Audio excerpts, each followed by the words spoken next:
Kia ora koutou katoa. Welcome to The Hoon, where co-host Peter Bale and I go around the week's news in geopolitics and Aotearoa's political economy with a whole bunch of experts, academics and politicians, all to understand our worlds better and have some fun.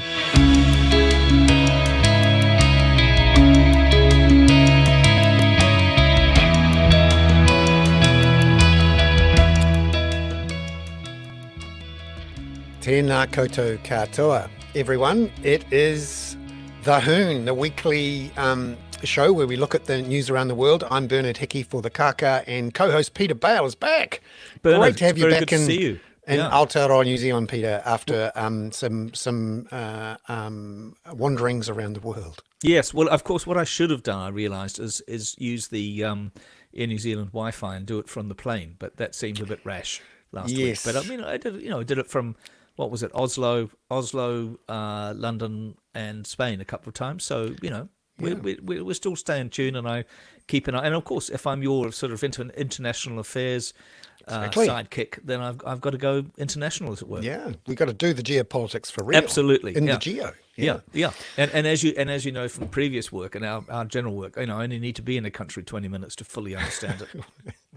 Or a region, or a house, or anything. Yeah, some heavy analysis from an Uber driver. Exactly. Yeah. That's right. Big show today and lots of news. We'll talk about it, and it's a bit of a geopolitics special today, really. Tell us who we've got, apart from the wonderful Robert Patman later. Robert Patman, yeah. Well, so we're going to talk to Robert about China, about the visit of the Chinese Premier today to New Zealand, which I think is really interesting. It's also interesting to me that Stuff chose today, the arrival of the Premier, to launch a really impressive, I've only watched the first half of it or so, really impressive investigative work on Chinese attempts to influence New Zealand through politics, through journalism, and it's a remarkable piece of work, and I recommend to people do it. Stuff has been working on this, I think, for nearly 4 years, and it really has been a work of passion and commitment by Paula Penfold and her team at Stuff Circuit, and the rest of the team really no longer exists. I mean, it's really Paula is still there doing this new Stuff move into politics, or into television rather. But this is an important piece of work because it goes into the political interference, and we probably should have had, or maybe we could do it next week if we do one with Anne-Marie Brady, the Canterbury academic specialist in China who we've had on before, is featured in this, and she's issued a few things on Twitter today, which are on X today, which are really about a sort of sense of relief that she's no longer carrying, as she has felt it to some extent, that the burden of being aware of what China is doing, or what she believes China is doing, it's now much better known, partly because of this Stuff work. But I think it's a really interesting moment. So Robert will hopefully talk to us about a little bit about that, but more importantly about the Li Qiang visit and what it might mean with Orcus. I mean, Robert's been very vocal.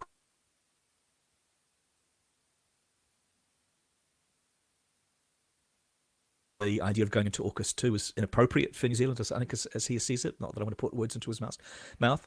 And we'll also look, we have an old colleague of yours and mine from Reuters, Paul Taylor, provided he gets up in time in his little house in Provence, to talk to us about the rather extraordinary machinations, particularly the Macronations in France, where President Macron has launched snap elections for the parliament, not for the presidency, of course, in a real bid to sort of see off the right, but we'll talk about whether that is too rash. And I think maybe we should talk. But Paul's a very good person to talk about why we should be concerned about the rise of the right. And this is not just your normal friendly, cuddly Conservative or National Party people, although some of those are getting less and less cuddly if you look at the UK. The right has some fairly populist nationalist ideas, which are pretty alarming relative to the lowercase p progressive approach that tends to be discussed on the Kaka. Yeah, no, it's been a big shift to the right in continental Europe. Ironically, of course, the current right-wing government in the UK is about to get wiped out completely. I think we'd call them right centrist, Bernard. I mean, Right or centrist? centre-right, yeah. I mean, I don't think the Conservative... But yes, they're going to be particularly wiped out by the Reform Party, it would appear, which is not where Nigel Farage has come back. This is where first past the post really works well. Yeah. Maybe we should bring it back in New Zealand. I'll talk about that. That'll be my soliloquy towards the end. Oh, really? Are you going to do a soliloquy, Bernard? Yes. The death you've got of one MMP. saved up. Yep. No, I'm looking forward to that. It's been a big week in local politics, particularly around the climate as well. We'll talk about that in a minute with Catherine Dyer, and also we'll talk a bit more about the experiences I had in the Parliamentary Press Gallery in 2017 when we first started to hear about the influence of China in Parliament. But I hope we also get to our friend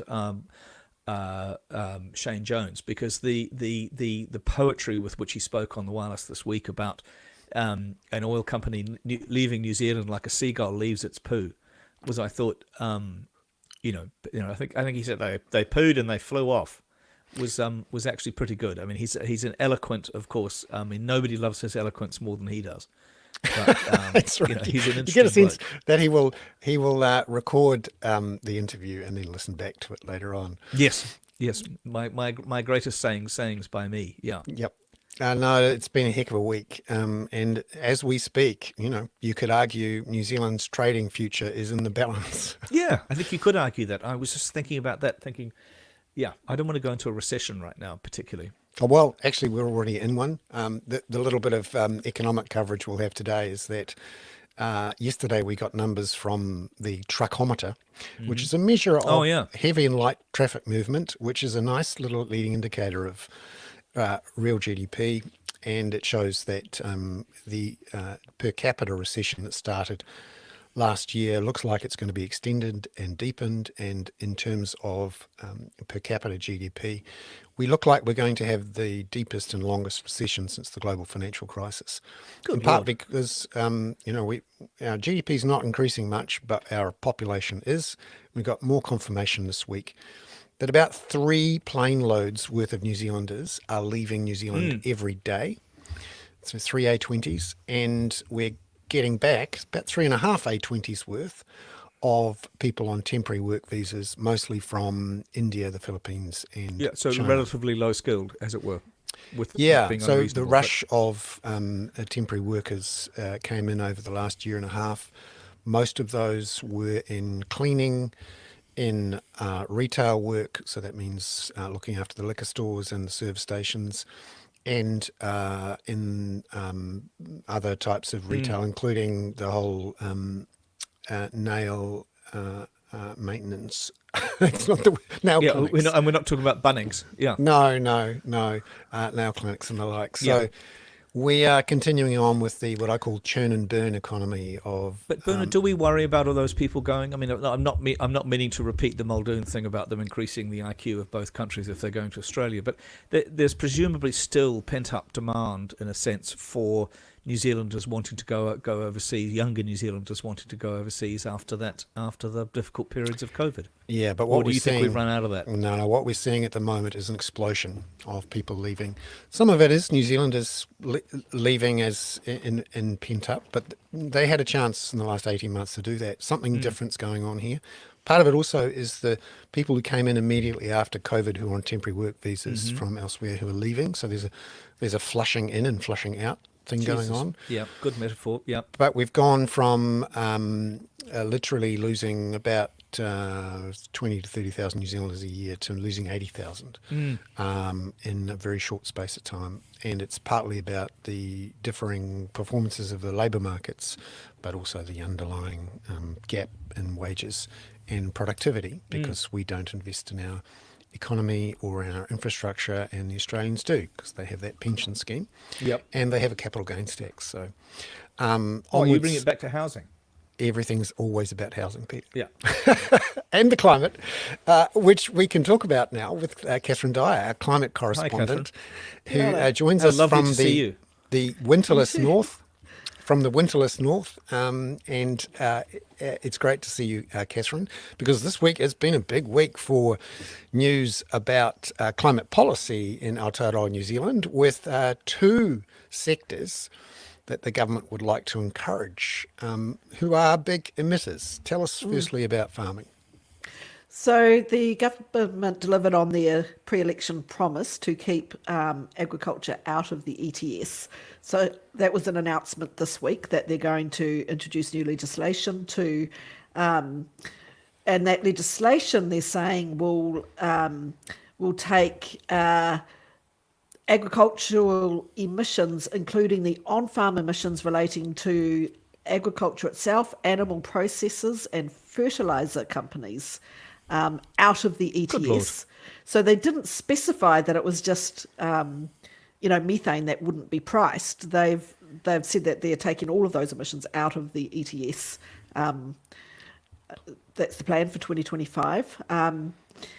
And that they're setting up a new consultation process. So after doing away with Hei Waka Eke Noa, they're going to move on to a new consultation process, and this time only participants in the pastoral sector will be asked for their opinions on how much The new government what they should do about emissions. The new government calls this targeted consultation. Targeted, yes. So no iwi, no environmental groups, none of their own officials from the various government departments, Really? including, and they're ploughing ahead with this, and for good measure, throwing $400 million at the farming sector to find new technologies to reduce emissions. I hadn't realised, Catherine, that extension of it to fertiliser companies. I mean, does it? I presume it doesn't include Fonterra, or does it? Well, I presume it would, but it's only the on-farm activities of, farmers within the Fonterra group, I assume, would be included. I don't, maybe I'm reading this wrong, but that's the words that were in the announcement. And so it does seem to me like that's, it's a little bit, not just a matter of not pricing methane, it goes towards their other on-farm emissions as well. Oh, and this announcement came without any apparent analysis of the climate emissions impact, and also the financial impact on the government's books. Could you tell us a bit more about the risks for particularly future taxpayers there? Yeah, so there's two different sides to this. I mean, first of all, our targets have been split by short-term versus long-term gases. So the methane target, whether it goes up and down, doesn't necessarily have any implications for what has to happen in other sectors. So I think that's a good thing in terms of it reduces the competition between sectors, which is a big part of what forms policy, is the competition between different sectors as to who should cover what. But it does have an impact if it's other, if it includes, for instance, on-farm carbon dioxide emissions. But that in combination with some other things that the government has been doing around transport and around oil exploration, all of these things are kind of leading to a situation where our emissions for, over the next few years are looking to go, to bounce back up, or at least will be higher than what the plan was. And at the moment, so in the Prime Minister, Christopher Luxon, and the 9 targets that he set for government, one of them committed to particular emissions budgets up until 2030. And so either we achieve those budgets with domestic emissions reductions, or we achieve them by buying international offsets. So the less emissions reductions we do domestically in New Zealand, the more offsets we have to purchase overseas. And what kind of feeds into this whole kind of unreality of the situation is that the cost of those offsets are off balance sheet. They're hidden away in the dark. They could be growing, but the savings that they make from not doing climate change policy, those savings are banked on the current balance sheet, and so they can go towards tax cuts and all the other things. And the other side of it, the extra that we have to pay if we don't make those emissions reductions, that's hidden. That's somewhere else. So that opens up a real kind of jeopardy, a real risk. Yeah.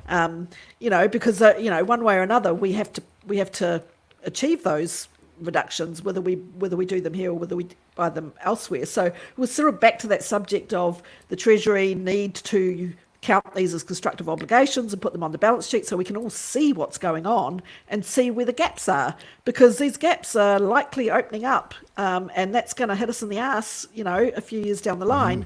And the only thing I can think of, I can't understand what their plan is. They haven't really come out with a plan yet that would achieve the emissions reductions that we need to make over the next, until 2030. So I don't know. At the moment, I'm just kind of looking at it going, maybe Luxon doesn't intend to be around in 2030 to answer for all of this. Maybe he just thinks he's going to be a one-term or whatever government, and it'll be somebody else's problem. Do we know what the government's view is of that James Shaw agreement about was it estimated to be $19 billion of environmental credits that had to be purchased overseas? Well, so the latest Treasury estimates are lower than that, and a big reason why they've come down is the deal that they did with the Giddy Fund for the arc furnace So that has a big impact. That brings down the amount of emissions that we have. So it has come down a bit since then. Of course, this government has now got rid of that fund that was used to get those big savings, but they have, we have already banked the one from the arc furnace at the steel plant. But so at the moment, it really depends on what options are available to us to purchase international offsets. Well, we're not sure yet whether there will be a mechanism within a joined up ETS, or whether we will have to do separate country deals with other countries, which we'd need to be getting on top of now if we were going to. The costs at the moment, depending on which way we go about it, could be anywhere from $4 billion to $9 billion, but they could also be growing. And in fact, I would suggest they're likely to be growing. The estimates will grow over time as long as, our policies create more emissions.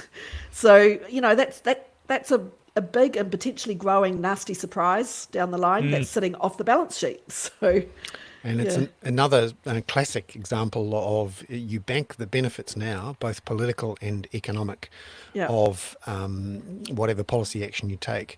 And your horizon as a politician and as a leader is not out to 2030 or 2100. It's to 2026, election 2026, and a classic tragedy of the horizons, as Mark Carney described but I think it. we talked about this a little bit, Catherine. One of the difficulties here is that this government is kicking the can down the road. We're going to be talking a lot on the podcast a little later about the right wing in Europe. It wants an end to the Green Deal in the EU. Yep. The British government is looking to reinstate gas and oil exploration. It has actually reinstated gas and oil exploration offshore. Labour says it wants to do the New Zealand thing and stop it, but it's no longer the New Zealand thing. There's a lot of backsliding. We can't imagine that Trump is going to necessarily, he effectively pulled out of the Paris Accords, but there's a tremendous amount of international backsliding on all of this, isn't there? There is the risk of a lot of backsliding, and I think if it wouldn't do New Zealand any good internationally to be sort of saying at the moment, we're not going to meet our emissions targets. Maybe they're hoping that there will be a herd effect a little closer to the date, and they can just jump into the middle of the herd and expect to get away with it internationally. But that's a very risky assumption to make that's going to happen, and that you'll be able to get away with that without any kind of consequences from within our trade deals and all of those other places. So that it's possible that they imagine that's they'll be able to renege in company with a lot of other people. But there's two things I'd say about that. One, risky in case it doesn't come off or play out the way they hope. But the other issue is that if a whole lot of countries are reneging on their targets, where does that leave us? In terms of the actual effects of climate warming, where do we go after that if that happens? What is our it's a depressing thought, quite frankly. I don't even want to contemplate it. That's a really depressing thought. So I hope that's not what's and what they're hoping for. One of the frustrations and difficulties now, as the climate changes in real time and generates extraordinary events, extreme pressures, increased costs, is that the bandwidth and the buffer that you'd use to be resilient gets whittled away, and Yeah. so populations, voters are continually under stress, and when they're under stress, it's very difficult to get them to change and to look to do things. So interesting. So, David yeah. Roberts, who writes a lot about the climate, described the election results as probably the scariest thing about climate change is that its effects are going to make addressing its causes progressively Much harder. more difficult. And this is also where I kind of think the agriculture industry is scoring a bit of an own goal here. They probably need a lot of support to transition to more resilient agricultural models. And while they're not, pulling that together and getting it, they're one of the first and worst industries to be affected by the effects of climate change. And by the time that they come back looking to transition to something else, the rest of society is going to be like, well, you've missed the boat. We've got too many other problems now. We don't want to help you. Yeah, Like there's and when people are under stress, they find it difficult to do anything empathize. empathize and do anything other than look after themselves. Yeah. And you're right about the farmers; they're going to be hit from both ends. A, the climate's going to hit their ability to produce, and then B, the demand for their product is going to come from markets where consumers are thinking a lot about climate and making decisions based on who their producers are and what they're doing about the climate, but also their competitors in those markets. So the farmers in Europe, the farmers in the UK, they may not love the new Green Deal agenda, but they're sure as heck going to use the clauses in the free trade agreement to lock out their Yeah, competitors. and all these companies worrying about their scope 3 emissions, which is what happens in their supply chain. I really think farmers are. This whole thing is a little short-sighted. They're going to wish that had more government support to prepare and to become more resilient and to change ahead of the market. And now the market's going to force it, and I think that's a worse outcome for farmers. I don't know exactly what the answer is, but I'm pretty damn sure that what we're getting at the moment isn't it, and they haven't really helped themselves here. I think it's an own goal. And one that will come back to hit us in the years to come, well after the 2026 election and before. Catherine, thank you very much for being Catherine. on the show again with the weekly climate wrap. Professor Robert Patman from the University of Otago, lovely to have you back on the show. Good evening, Peter. Good evening, Bernard. Good evening, Catherine. Hi, Robert. How are you getting on?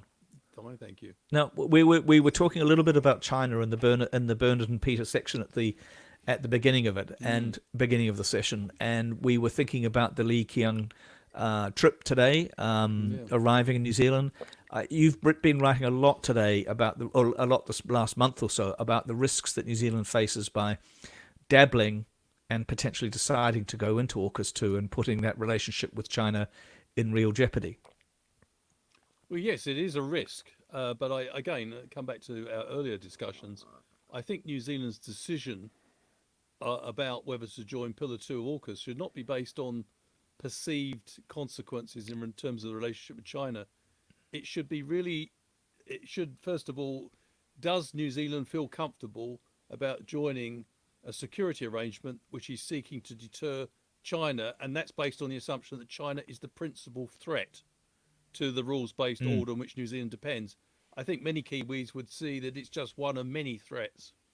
The other threats, for example, US exceptionalism, amongst others, you can think of the threats to the rules-based order from Russian expansionism in Europe. So China's, and then of course we got threats to the rules-based order from problems which don't recognise borders and can't at the moment be managed. So I suppose, and China's been quite clear. It's saying to New Zealand, there will be consequences if you decide to take this step. It's up to you if you take this step. Again, I think New Zealand must, and I come back here to what Mr. Peters said in his meeting with the Foreign Minister in Wellington, that New Zealand's decision will be based on its own national interest, not from pressure from China or from pressure from Washington. It must be based on what's good for us.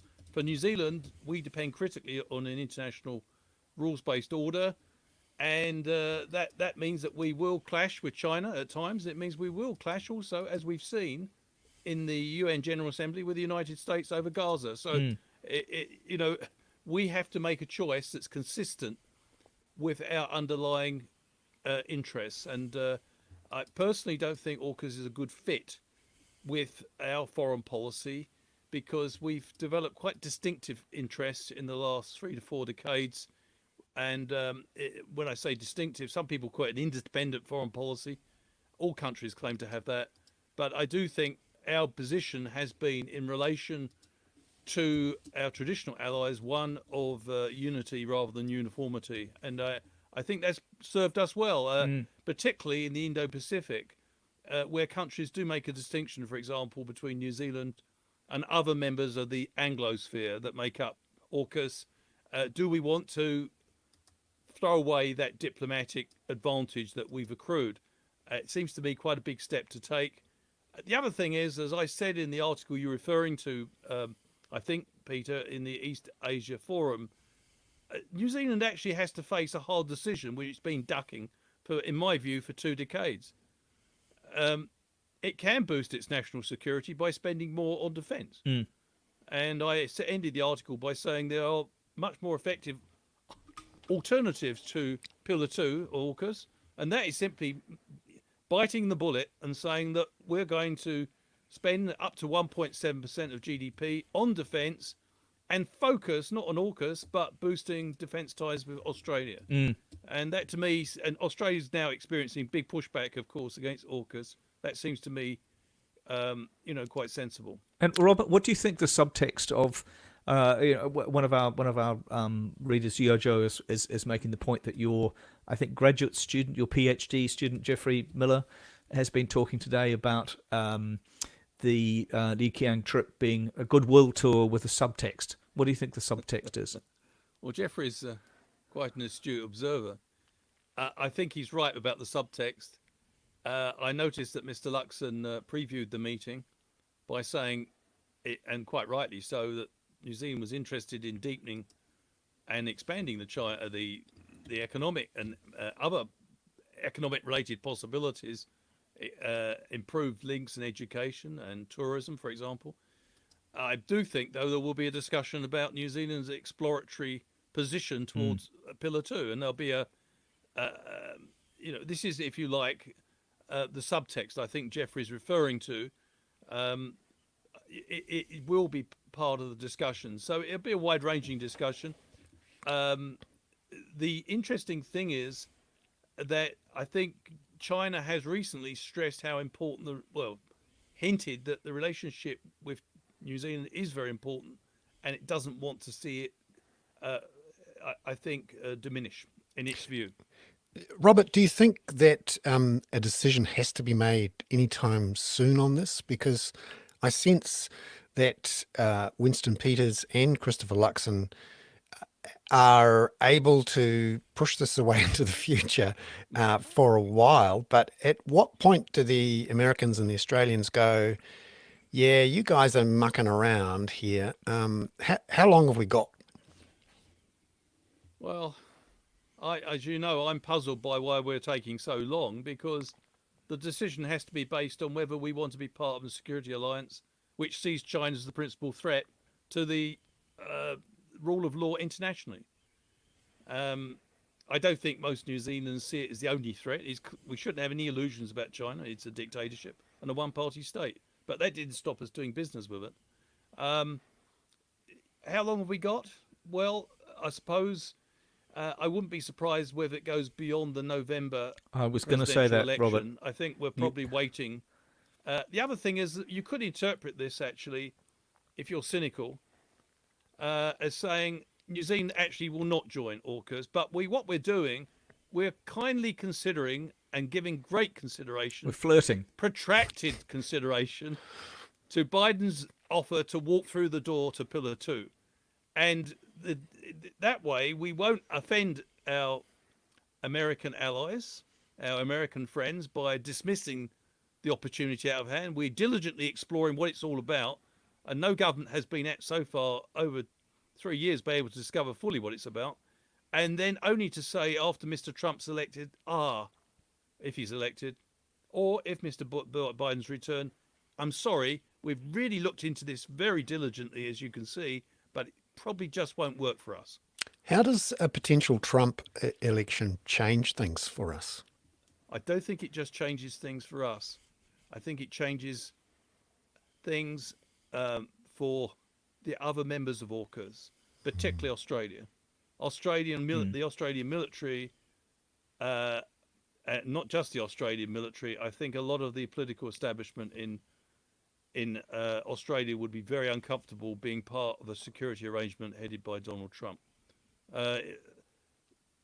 Australia has a close relationship with the United States than we do, but that would be severely tested by a Trump administration if the comments I picked up in Canberra were anything to go by last year, at the end of last year. So I think Mr. Trump is a self-declared enemy of alliances, well, not alliances, multilateral arrangements. And basically, I think across the political divide in this country, many politicians, whether right of centre or left of centre, would be quite uncomfortable with New Zealand following America's lead under Mr. Trump. So we're going to kick it down the road further. I don't know. I know you don't know, but I mean, would it be your guess would be that? Well, I mean, if you do know, I mean, I want you to tell us first. Well, I do think this government, at least at the outset, was much more enthusiastic about exploring the opportunity. And they see it, they almost presented Pillar 2 membership as a benchmark of, or an indicator of tighter alignment with the United States. But a lot has happened in the intervening period, not least Gaza. And of course, and, you know, even the Biden administration, which we still, you know, we feel, I think many Kiwis feel relatively comfortable for, don't have the same degree of comfort now with the Biden administration after 8 months of a disastrous war in Gaza. And of course, we're about to go into a set of military exercises with our allies, including the IDF. Yeah. I mean, that also, we have to be careful because unlike the UK and unlike the US, we don't have a get out of jail card when it comes to international rules. And so we need to be quite careful that we're clearly indicating to our allies that, particularly to the United States, what's happened in the last 8 months is not okay. Having the rule of law effectively turned upside down in Gaza is bad news for small and middle powers in the world. And I think that it's very important that we clearly convey that message. Robert, thank you very much for coming on to talk about that. You're going to stay on though, Robert, I think, because we're bringing in a colleague of mine, former colleague of mine, Paul Taylor from Provence. Hello, Paul. Because we're going to talk about Good morning, Peter. So, Paul, lovely to see you. I should explain to everybody that Paul and I and Bernard used to work together at Reuters many years ago. Kia ora, Paul. And Paul is a fellow of the European Policy Institute, Policy, not Institute, is it? Center. European Policy, what? Center, yeah. And is a bit of a legendary correspondent, has written for Politico about this, writes a regular column now for The Guardian, and is kind of right in the middle of understanding the move to the right that we've seen, particularly in Germany, Belgium, and France, and particularly France, Paul. Maybe you could explain what's happened and what you think the implications are. And your audience is primarily in New Zealand, so we have New Caledonia just to the north. Where Macron today announced that he's going to suspend this change of voting legislation. What's going on in Paris, in the Elysee, with this extraordinary move to call snap election? Well, it is indeed a very high stakes gamble. You could say it's a kamikaze gamble, and I think what happened is that the little by little, when Macron got elected in 2017, if we can go back a little bit in history, he pretty much destroyed the left as it was. He emerged out of the Socialist Party, that he himself is more of a technocrat, he'd been a financier as well, very young, very talented, and he also benefited from sort of the implosion of the Republican right, as it were, the mainstream center right, the Gaullists, people in the tradition of General Charles de Gaulle, um, who have been the dominant two parties in France for the last, 57, in fact, 70 years since the 1950s. And with those two forces out of the way, you had this kind of center ground that he came from, where he's created a party that hasn't really struck deep roots in France and is seen as a party of the sort of the young, ambitious, that are a minority who are doing well out of the system, who are globalizers, who are pro-European, who believe in entrepreneurship rather than social welfare, and so on. In fact, France remains a very generous welfare state, but some of the reforms that Macron has pushed through during his presidency, he's raised the retirement age. He's made it harder for people to get unemployment benefit, and they get it for a shorter period. So it's all of these things that are supposed to be incentives for people to work more. And yet at the same time, they're seen by a lot of French people as being picking the pockets of the poorest in society, of the elderly, of And of people course, who've when worked you hard all their lives. if you just come back, I don't know. Let's see if we get your link back there. The can you still hear me, Paul? I can hear Oh, you good. perfectly. We lost you for a moment. You just went a bit vague there. And of course, Marine Le Pen and her young offsider seem to be offering. I mean, they got, I think, 36% of the vote as opposed to 16 for the Renaissance, for Macron's Renaissance. It was a much bigger rightward move than elsewhere in Europe. Yeah, they got about 32%. It was very much amplified by the general anti-Macron protest vote. There is anger about immigration here as elsewhere, and it is fanned. And France, to an extent, is following the United States down the rabbit hole of having partisan media and alternative facts. So you've got, full-time now right-wing or all news TV station.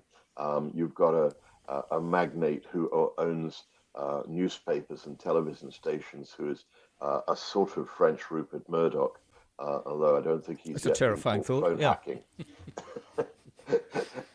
So the sort of what they would see as the relative monopoly of the centre left on the media is a thing of the past, and everybody has their own facts and lives in their own bubble and has their own conversations, and of course that's amplified by social media here as everywhere else in the world, which has made politics more partisan, more radicalized, more polarized, and more raw in its tone, because there's a Paul, if we're premium thinking on about being this nasty. as a pan-European phenomenon, just for a minute, I should just add, you've got Robert. I think I told you last night. You've got Professor Robert Patman on with you, who's a professor of international affairs at Otago University. Robert. If we broaden this slightly to the rest of the European Union at the moment, Germany obviously had a similar move, but the kind of centrists under Ursula von der Leyen, the European Commissioner, has sort of stayed. But I see Timothy Garton-Ash, another noted historian of Europe, like yourself, is warning that this is warning against complacency, that the right is on the march. Yeah, What do you take it on a pan-European level? I share Tim's concern about the rise of the right, but I think we have to look at what's driving it, and we also have to look at where there's still a mainstream consensus. With all of their gains in various places, the far right got about a quarter of the vote in the European Parliament, and the other three quarters broadly went to pro-European democratic parties from the centre left through to the centre right. And those people will be able to govern, but it'll be harder for them than it was in the past. What's driving it? I think growing social inequality is one of the things. I think that the urban versus rural split is one of the things.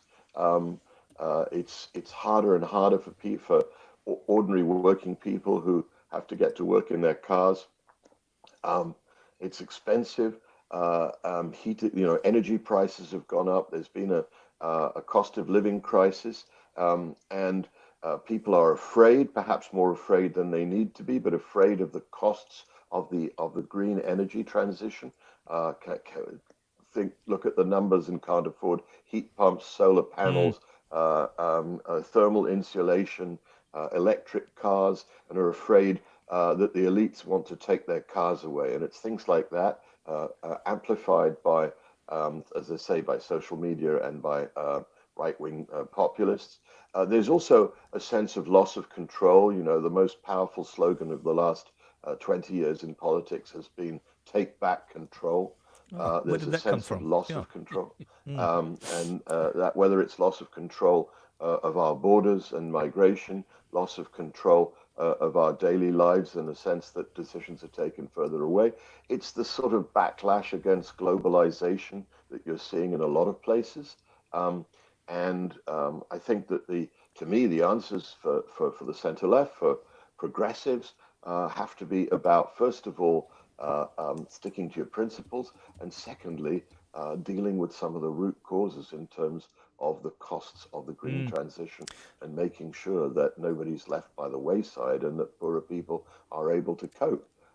Obviously, you can't, in my view, go back to the saying, all right, forget it, we'll cancel the green transition, we'll all go back to driving gas guzzlers and so on. So it's got to be in making that more socially Yeah. acceptable. Paul and Robert, maybe I can ask you both a question to answer you sort of possibly successively. Is we talk a lot about the right and the fear of the right. We use the expression the far right, the extreme right. Often we, but these in many cases, and especially in this case now in France and so on, these are democratically elected parties. You've got you've got people emerging in the UK elections, the Reform Party, which is really an extension of Nigel Farage, who of course helped generate Brexit. So these organisations, these parties have both a democratic mandate and a certain level of popularity. Are we wrong to be fearful of, or are we just pitching a progressive agenda, lowercase p, to be fearful of them or of their influence? Maybe Well, Robert, you want to? Oh, sorry, sorry. Paul, go ahead. Sorry, go No, ahead, please. Adolf Hitler came to power legally. Let's not forget that. Um, Now, I'm not comparing the current lot with Hitler. There aren't many brown shirts marching around Europe, and we're not in the same situation of acute economic distress and crisis that Germany was. But these people are advocating various forms of discrimination, discrimination against migrants, discrimination against asylum seekers, but to some extent also discrimination against people who have a legal right to reside, because there's this national preference, which is one of the core policies of the National Rally Party of Marine Le Pen and Jordan Bardella, still, which is that French nationals and then people of French origin have priority over foreigners, even if they're legally resident, in everything from employment to housing to welfare and so on. And then you have these coming out of the woodwork, these people who argue for remigration. Remigration is a very nice way of packaging the idea of actually expelling people, even if they are citizens. And that's Very an interesting. argument that the Austrian far right and some in the German far right have advocated. And Robert, what do you think about this from an not an academic point of view, but from your perspective as a professor of international affairs, when you see what's happening in Europe? I mean, Paul, I thought was very eloquent about the risks and the sort of populist, isolationist, discriminatory policies. How do you see this trend? Well, I agree very much with what Paul has said. I think we shouldn't we shouldn't be complacent about the challenge of the far right, and they are getting elected, but we shouldn't just be concerned with the symptoms of the far right getting elected. We should also deal with the drivers, as Paul pointed out. Well, in a sense, they are emerging because of the failure of liberal democracies to close the gap in terms of the huge gaps in wealth that are existing in many liberal democracies. And this is a major challenge in the 21st century. How do we make the economy work better for more people, not just in liberal democracies, but elsewhere? And it seems to me you don't close the gap, or you do not reduce inequality by dodging issues.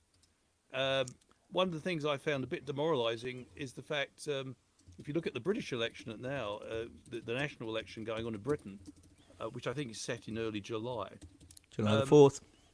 the two major parties can't discuss Brexit, and Brexit's a major problem for Yeah. crashing standards of living in that country, which only in turn will boost the likes of Farage, who interestingly and ironically is responsible, has some degree of responsibility for a situation he's now lamenting.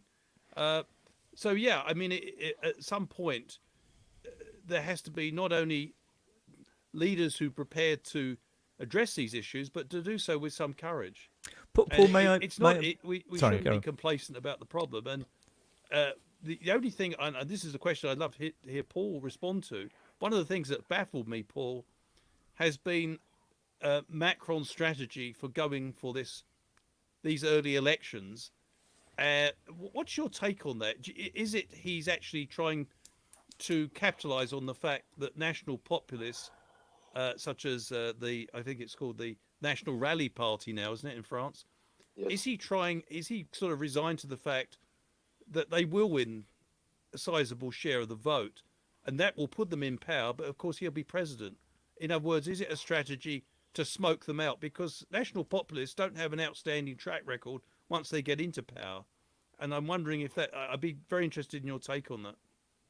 Yeah, Robert, I think that's very likely to be his strategy. Obviously, he claims that he's trying to win this election now, that it's time to confront them, make them come out, show their true colors, and we're going to smash them at the polls. But, you know, I've worked the numbers, and there's no way that the center can do that. Can hold. Because you're going to have a left front with one candidate of the left in each constituency, and the national rally with 32%, I think Peter said 36, but it's 32% of the vote on Sunday. Even if you get some abstentionists who come out, because the turnout on Sunday was about 50%, and typically the turnout for parliamentary elections is almost 20 percentage points higher. And I think this time people may well be mobilized by the threat of the barbarians at the gates, sort of thing, and more at stake. But even then, you know, the numbers say in most constituencies, in the overwhelming majority constituencies, there will be a national rally candidate on the second round. And the only question is who will be the candidate against them. And in most places, I think it'll be a candidate of the left. So I don't think Macron's candidates will get onto the second round, probably in the majority of constituencies. Then the question is, do Macron's centrists and do the center-right Republicans hold their noses and vote for a Trotskyist or a socialist in order to keep out the far right? Or do they vote for the far right because they're pissed off with Macron? Excuse me, should I rephrase that? No, please. We're an E podcast. Yep. Well, only listened by people older than 18, right? Probably listened by people older than 75. But Jesus, steady on. I do the jokes here, thank you. Yeah. okay. But you know, or will they simply abstain? And so I think whatever way you do the numbers, the National Rally is likely to have a majority on this system. It'll either be an outright majority, or it'll be the largest party, but just short of an absolute majority. And Bernard's got his hand up. So, Paul, I was wondering if the various sweeping victories for far-right parties in these European elections is the beginning of something in the local elections that could lead to more Brexits across Europe. Is that something that's a realistic fear and at the end of the European project? So I don't think it would lead to the end of the European project in that way. I think most people around Europe who've observed Brexit do not find it an attractive model to follow. So it's interesting that parties like Marine Le Pen's party, which were arguing, for example, for a French withdrawal from the euro back in 2017 when she was a candidate, no longer advocate that, no longer advocate leaving the EU. It's true that the German far-right leader has mentioned the possibility of Dexit, Deutschland's exit, but they haven't campaigned on that. And likewise, Geert Wilders, the Dutch far-right leader, whose party topped the poll in a national election last year and who are about to form a government under a sort of right-wing technocrat, they too have sort of watered down considerably their program. So I think what the greater threat to European Union is that some of these countries, some of these governments will disobey the EU on points of EU law to do with car emissions, to do with standards for anti-pollution standards for farmers, The Green Deal. perhaps to do with migration as well, and say we're not going to take our quota of migrants if there is a crisis. We're not going to pay into a fund to look after migrants in other countries either. And then you get this kind of civil disobedience thing. You get governments claiming that their national law is superior, has primacy over EU law, whereas under the treaty, it's the opposite. EU law, where it applies, has primacy over national law. And then you get into dangerous situations. Now, those situations can be managed and can obviously be managed also where Democrats defeat the national government, a right-wing government. That's happened in Poland recently. But you also have is long-term disobedience and obstruction of the EU. You've seen with Viktor Orban in Hungary. And if you get more governments doing that, especially among the big West European countries, well, then I think the European Union may face paralysis at a time when it really needs to take difficult decisions on all sorts of things, on the war in Ukraine and supporting Kiev, on the green transition, on international trade, protectionism or open economy, and all of those things. And if you have an EU that is incapable of taking decisions, you're in Paul, danger. let me address the Ukraine one with you, please. I mean, what are the implications of this in the short and long terms to some extent for Ukraine, assuming we have a long term on Ukraine, because we have Trump potentially coming. The Economist predicted today that or did an analysis today that he has a 66% chance of winning in November. I mean, Robert talks a lot on this show about, and I'm trying to bring this a little bit also towards a New Zealand view, which is the rule of law. I mean, where is this going to leave Ukraine, and how should we think about how this current disruption leaves the kind of international order? Because we've also got, of course, Israel, Gaza. Yeah. So I think it will probably again slow and complicate aid to Ukraine. So I think if I was Vladimir Zelensky, I would be seeing the likelihood of my window closing towards the end of this year, with developments in Washington and developments in Europe as well. For the moment, aid is flowing. There are attempts to put that aid on some sort of a long-term autopilot, for example, with NATO taking over the organization of military assistance to Ukraine instead of the United States through this ad hoc group, as they did after the start of the war, and getting a sort of a fund that's a multi-year fund that's pledged for arms and assistance. But of course, the U.S. Congress can pull the plug on the U.S. contribution at any time, as we saw this year, where it took the Republicans months to agree on the proposed aid for Ukraine. So Zelensky must be calculating that he's got a short window. He's still waiting for some key weapons which are arriving only very slowly. He's got a short window to try and improve his situation on the ground before likely he'll be in a position next year to have to negotiate. Yeah, and winter is coming. I don't think anybody's talking about that yet, but I think, unfortunately, that his international support is likely to have peaked and to be going down. Now, I may be wrong, because some of the right-wing parties in Europe are supportive. Giorgia Meloni in Italy has been very supportive of Ukraine. So it's not a given. And the right-wing group in the European Parliament is split, among other things, on that issue between parties that are sort of more pro-Russian or want to stay out of the war and see the sanctions as punishing us rather than Russia, and parties which are supportive of NATO, supportive of Ukraine, and very anti-Russian. So it will, and of Robert, course, Macron will remain Yeah. president of France and the man in charge of foreign and security policy. Great. Robert, I wonder if you want to comment on that area of the risks to Ukraine from all of this. And of course, we've also got the G7 coming up this weekend in Italy, with Meloni hosting it at least. How do you see the shift and the position with Ukraine at the moment before we close? Yes, I think the rise of the right in Europe is potentially bad news, as Paul's outlined, for Ukraine. Against that, though, there's been some really promising trends for Ukraine on the battlefield recently, which haven't got much international attention. What the Ukraine has been able to do, first of all, the Americans have removed that prohibition about using weapons on Russian territory. So when Russia was, until recently, Russia was free to launch strikes from its own territory against Ukrainian positions, or territory of Ukraine. That's over now. There's also quite a strong partisan movement developing in Russia.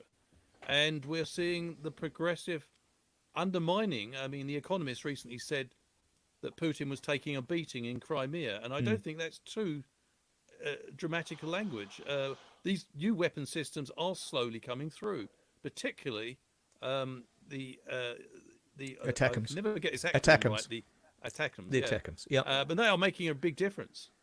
And so, yes, I do think it's problematic going forward. What Mr. Putin must be hoping, and I think this is now the strategy, a sort of asymmetrical approach. For a long time, I think this was American advice, they tried to punch a hole through Russian defensive positions, the part of the territory they control in Ukraine. That was always ambitious. But now they've gone for a sort of over-the-top strategy where they're not going to get bogged down trying to push the Russians back along a 1,000-kilometer line. They're effectively targeting, with these new improved From some distance. range of weapons, yes, Russian positions, both on Russian territory. They're striking Russian key installations as well as weapon systems, and they're really beginning to turn the heat up on Crimea. Whether this will be too little too late remains to be seen.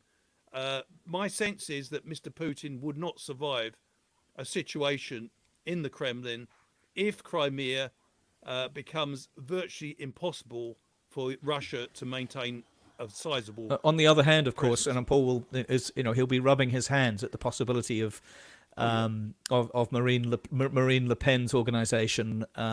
This has been a terrific if not being in investment power, for at the least Kremlin. disrupting France and disrupting Europe.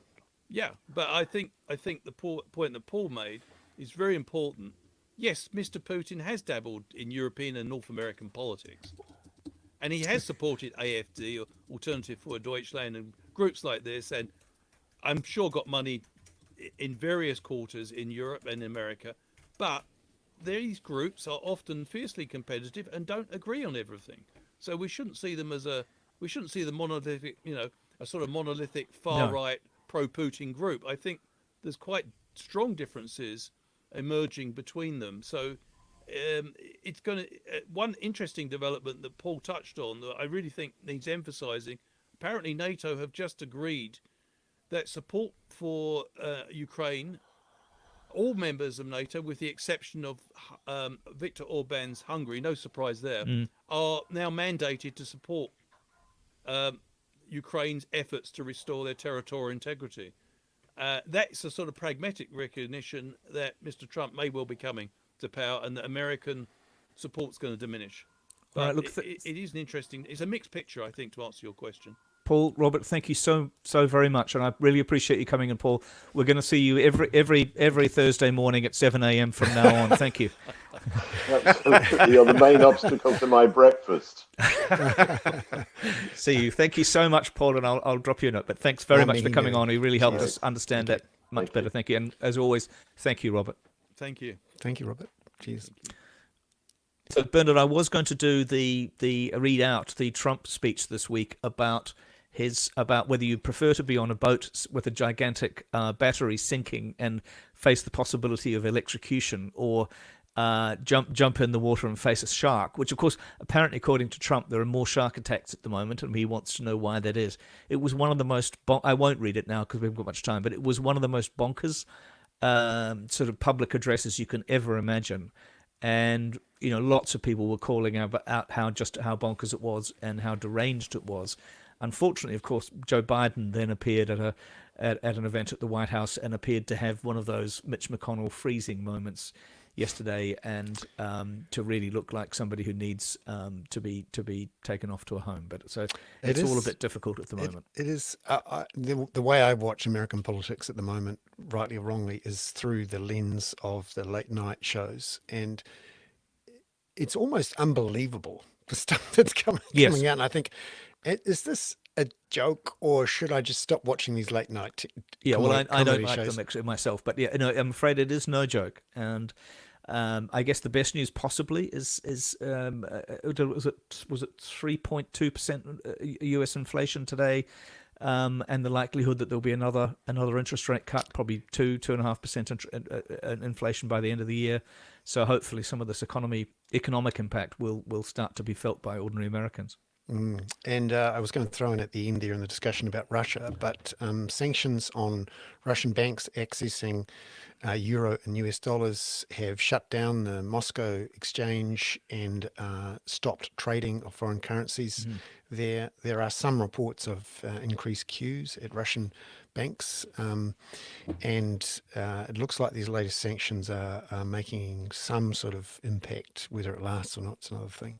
All right. Hey, Peter, lovely so much, to Bernard, have you good back to be back. in town in Hoon Bay, and we will look forward to doing more again on the Hoon. I'm Bernard Hickey. And thanks to everybody. We've got 140 people, I think, we had at peak on the record. So great to have you there, and thank you, everybody.